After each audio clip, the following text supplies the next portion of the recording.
Зависание в состоянии жертвы– это когда весь мир тебе должен и все виноваты. То есть любая ситуация, которая с тобой приключилась, это кто-то виноват. Меня штрафовали там, полицейские или ГАИ, и они вот такие нехорошие. Там, меня обсчитали где-то на кассе, и вот они такие нехорошие. То есть мы все время находим кого-то, кто виноват в том, что с нами произошло. Это называется состояние жертвы.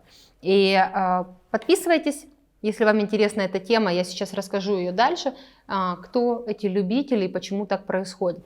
На самом деле, то, что у человека все время кто-то виноват и что ему все должны, это значит то, что где-то в детстве он был по-настоящему жертвой. С ним случилась действительно неприятная история, и он там был не такой вот надуманной жертвой, а самой настоящей.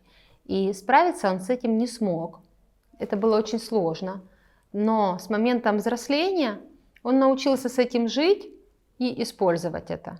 Да? То есть он завис в этом состоянии. И тогда мы видим людей, которые находятся в таких взаимоотношениях, где они все время жертвы, у которых все время кто-то виноват, они всем недовольны и так далее. И вы можете посмотреть видео мое о треугольнике Карпмана, где есть жертва, спасатель и палач. Может быть, там найдете больше ответов. Здесь мне хочется поговорить о том, что, в принципе, этот вопрос достаточно быстро решаем, если человек готов выходить из этого состояния. Потому что, находясь в состоянии жертвы, мы получаем очень много скрытой выгоды. Скрытой, кстати, явной, потому что можно не развиваться, можно что-то не делать. Все вокруг виноваты. Это политики, это там ЖЭК виноват и так далее. То есть мы не видим, мы не можем смотреть себя. Мы можем все время искать кого-то виноватого и не развиваться, что-то не делать. А многие люди говорят, что в нашей, например, стране невозможно открывать бизнес, поэтому я и не открываю. И это очень удобно. Да? Очень удобная позиция такая, потому что она позволяет сидеть на попе ровно и никуда не двигаться, и все время есть на кого пенять. И выйти из этой ситуации нужно иметь очень большое мужество, и для этого нужно прежде всего увидеть, что у меня есть такая рефлексия, что со мной такое происходит, что действительно я время от времени жалуюсь на жизнь своим подругам, да, которые в этот момент выступают в качестве спасателя, своему мужу, там, своим каким-то близким, знакомым, соседям, что я жалуюсь на жизнь постоянно, у меня постоянно кто-то виноват, да, что со мной что-то происходит не так. Потом обратить внимание, зачем я это делаю, да, увидеть ту ситуацию, вот прямо закрыть глаза и увидеть ту ситуацию, где я был жертвой, и я с этим не справился, и это было действительно несправедливо, и проработать ее, исцелить, возможно, обратиться за помощью к другому взрослому человеку, который поможет исцелить эту травму, насколько это возможно. И дальше, даже поработав с другим специалистом, должно быть ваше решение выйти из этой позиции,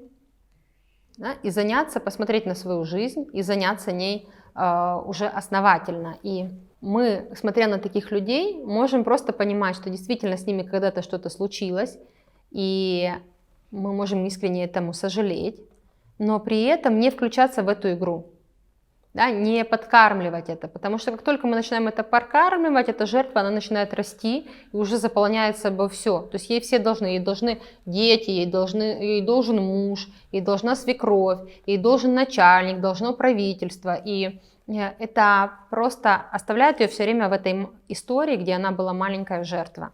И как только мы сюда включаемся, мы включаемся сразу или в спасателя, или в палача, и нам жалко, или не жалко, и мы начинаем злиться в это место. Если, кстати, у вас есть такая реакция, что вас очень раздражают жертвы, вы очень сильно злитесь, тогда, может быть, у вас есть какая-то ваша часть, которая этого всего не принимает. И интересно посмотреть на это. Или если вы в это все включаетесь и начинаете спасать жертву, вам кажется, что действительно что-то с ней, ей действительно что-то ему не везет. Вот правда мы говорим, этому человеку как-то не везет. И начинаем туда включаться, спасать, поддерживать.